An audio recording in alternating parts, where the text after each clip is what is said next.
Hey guys, this is Pharaoh 2091 and welcome back to Let's Play Phoenix Wright Ace Attorney Justice for All. Last time we left off, we kind of had a lot of stuff thrown at us, so we kind of got the facts straight now. It's pretty much clear that Matt did actually hire Shelly the killer to go ahead and kill Juan, but as we all know, that makes Matt just as a murderer as the actual person who did it. So because of that, we know he's guilty, but we can't really make him guilty or else Maya is going to die. So we're kind of in a moral dilemma here. We know he needs to be guilty. We know he needs to go to jail and pay for his crimes. And even Maya said so herself, you know, like she left that little note for Phoenix and she's like, please get him a guilty verdict, you know. So what can we do, guys? This is, like I mentioned before, this is like the last part of this game right here, and everything's gonna unfold right now. How did I get into this mess? Oh, this is deja vu. That's far enough. You can't run forever, Mr. Phoenix Wright. Just like the beginning of the game, and we're gonna end it just like the same.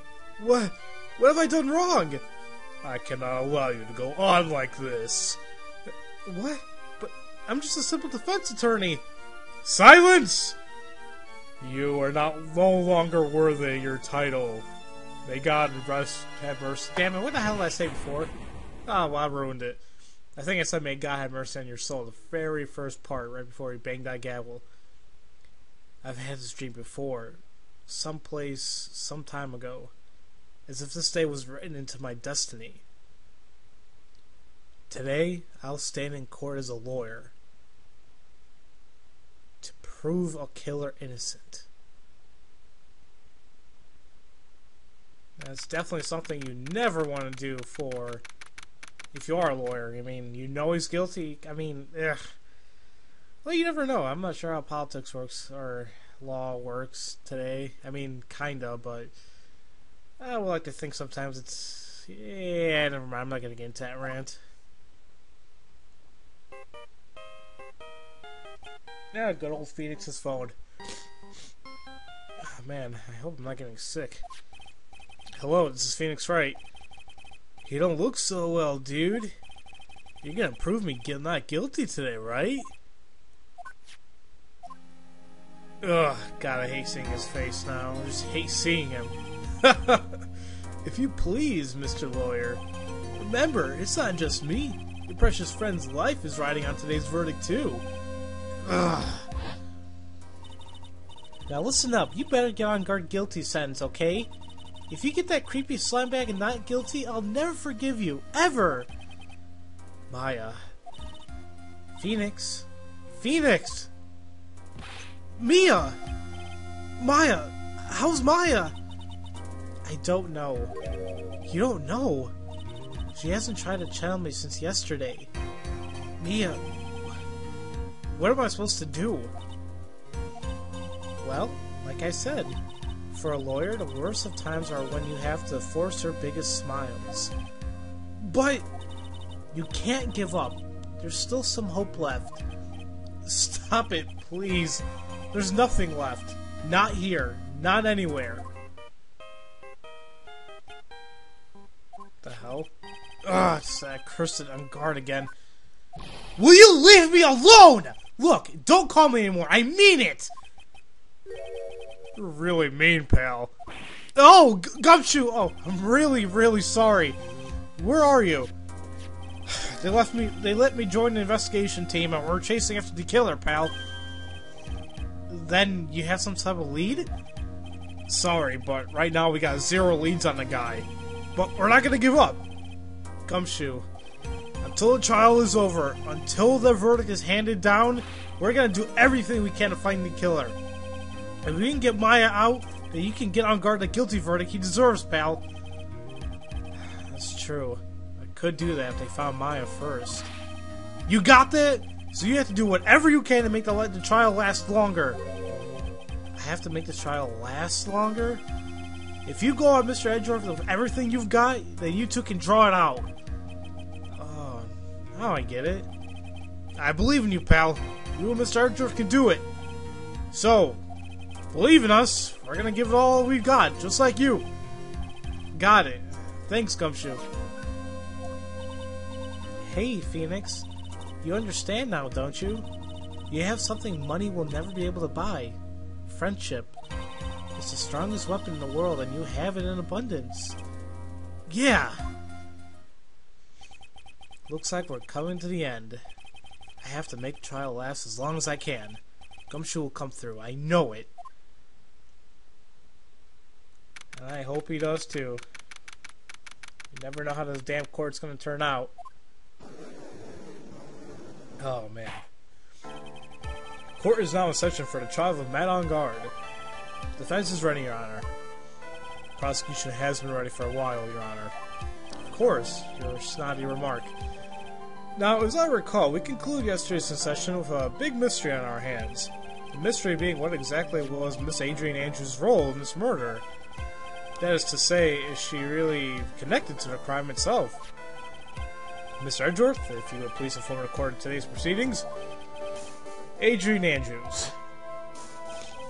She forged evidence that threw suspicion onto Mr. Ongar, and then proceeded to escape the crime scene by wearing a nickel samurai costume. The guilt of these actions are those from which she could not escape. Then you're saying that she was guilty after all?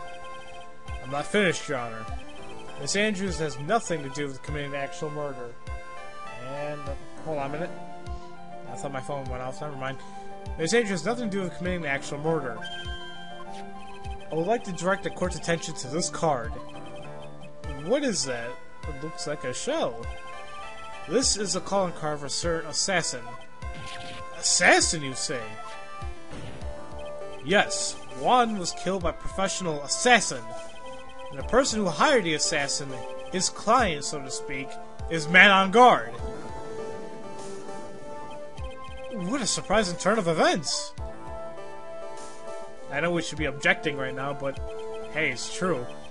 I would think it's become commonplace by now, Your Honor. I know what's going on this time, so I know that everything Edgeworth has said is true. But we still have to hold out as long as we can. At least until Maya's safe and sound. I wonder how the trial will turn out today. Now then, please call your first witness, Mr. Edgeworth. The prosecution calls the defendant's mentor, Mr. Will Powers, to the stand. He was his mentor, really? Now then, witness, your name and occupation, please. Okay, I'm Will Powers. I'm a poor, underpaid action star. And what is your relation to the defendant? Well, that's, I guess I'm sort of a lousy mentor to him in a way. Yeah. Mr. Powers, please, you don't need to put yourself down so much. Oh, sorry. I'm kind of a nothing sort of guy. The night of the murder, you visited the defendant's room. Is this correct? Oh, yes. I didn't know that. But you know, I didn't actually get to see Matt when I went. All you need to do is answer what you've asked. Now then, I would like you to please testify about when you went to Mr. Onguard's room. Oh, okay, sure. I love how he never mentioned this before. Hey, I went into this person's room. Visit to Matt's room. After the award ceremony, I went by myself to Matt's room. Matt was standing there in front of his room, still in his nickel samurai costume. He was talking with someone. At first I thought it was the bellboy. I watched the two of them for a while, then I gave up and went back. I had guests with me that night, and I couldn't make them wait for me.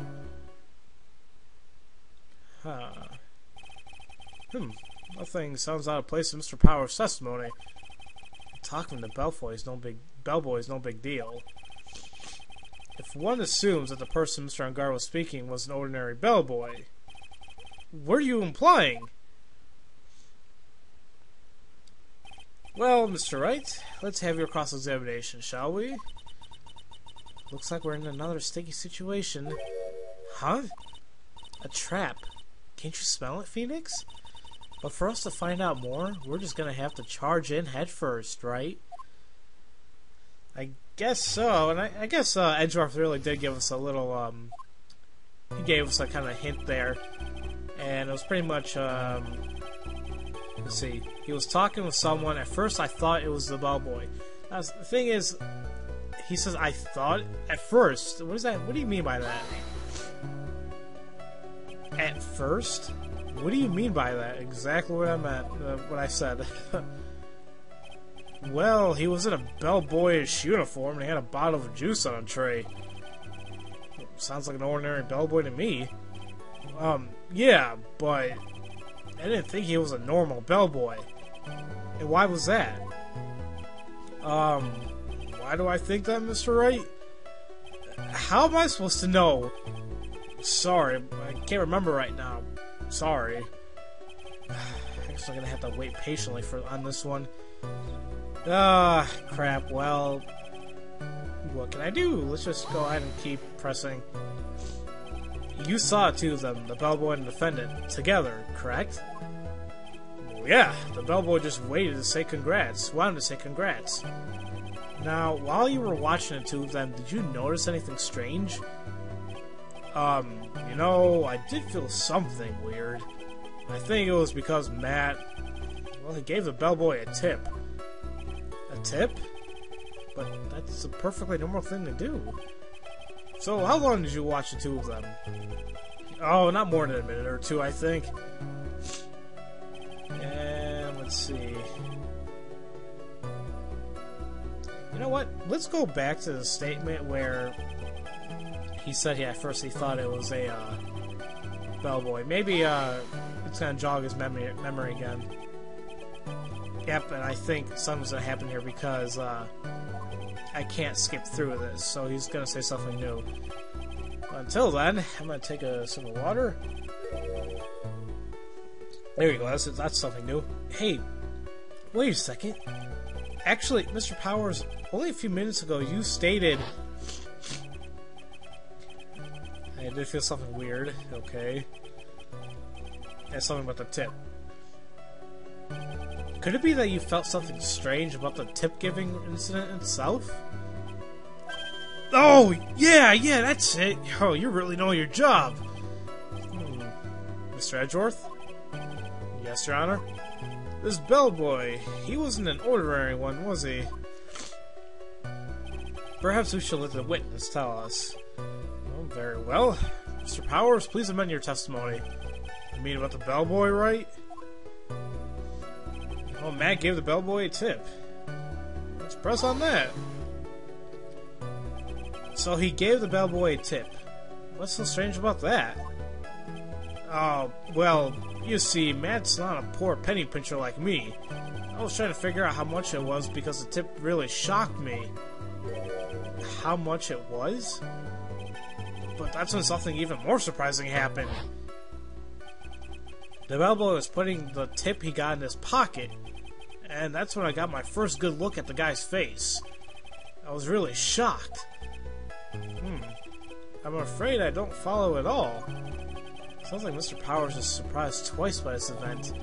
I wonder which of those shocking moments I should ask about. I think the... Let's go with the face, because it seems like that may be more important. What was so shocking with the bellboy's face, Mr. Powers? Well, he wasn't exactly a boy, more like an old gramps. I hope you know that discrimination towards old men is a no-no in my court. No, that's not what I meant at all. In the smack middle of the guy's face, there was a line of stitches. A line of stitches? Yeah, and it went straight from the tippy top of his head to the bottom of his chin. Almost like if that thread snapped, all the stuff in his head would come spilling out. I just got a disgusting image in my head. Ugh! He was there. On guard's house. He was the butler! Yeah, so I never actually noticed that stitching, but yeah, look at that. He does have a line going right. He's Two-Face! Well, kinda. What is it, Mr. Wright? Nothing, Your Honor. So that means Guard was talking with the killer then. If that fact were to be exposed, Guard would be declared guilty in a blink. Phoenix, you have to play dumb here. Pretend you don't know anything. Yes, Chief. You sure you don't have anything you'd like to say, Mr. Wright? Huh? What did you just say, Your Honor? Nothing, Mr. Wright. Nothing. We're just gonna go around and around in circles. Now then, Mr. Powers, please continue your testimony. See, Edgeworth knows what's going on here. He's like, better not say anything. Now, let's go ahead and press it again, because I want to use that other,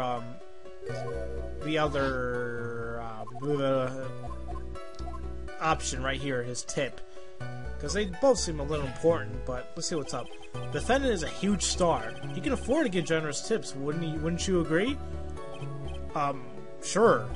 But giving him that much was maybe a little too much, I think.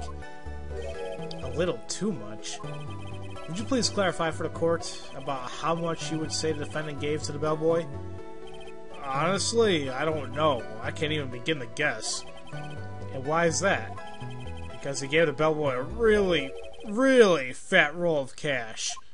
A roll of cash?! Holy crap, yeah, I would never give a tip like that. Well, how interesting. That certainly was a very generous tip, wasn't it? A very fat roll of cash. That could hardly be called a tip, Your Honor. The judge is beginning to look awfully suspicious of us. Yeah, raise an objection. The defendant is a superstar. That kind of tip is typical fare for people like him. Are you saying that all superstars are super spenders? If I could receive a large rolls of cash by simply bringing people things on trays, then why on earth would I be standing here prosecuting? He's got a point. I don't even get paid, let alone rolls of cash for all my hard work. Wait, so he never gets paid for his work? I think that was a little... I guess you can interpret that differently. So supposing that roll of cash was not a tip, then what was it? Payment, Your Honor. Payment? You know, doesn't Edgeworth know we should be stalling this child too? I mean, yeah, he knows the situation, but he seems like he's really speeding his crap along, you know? Was it obvious? For the murder of Juan. Then the bellboy the witness saw, yes, he was the assassin. Oh boy, this isn't gonna go good. Hold your horses now, Mr. Edgeworth. You don't have any proof of this, do you? Have I ever been unprepared to support my claims, Your Honor? I have here the card Shelly the killer left at the scene of the crime. Shelly the killer.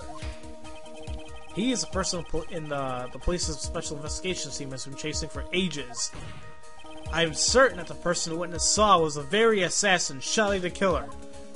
Really? What's wrong, Mr. Powers? No, nothing. Something just clicked in my head, and I think I just figured something out. Oh? Actually, I saw that bellboy again later on that night. What? How come I'm finding this stuff out now?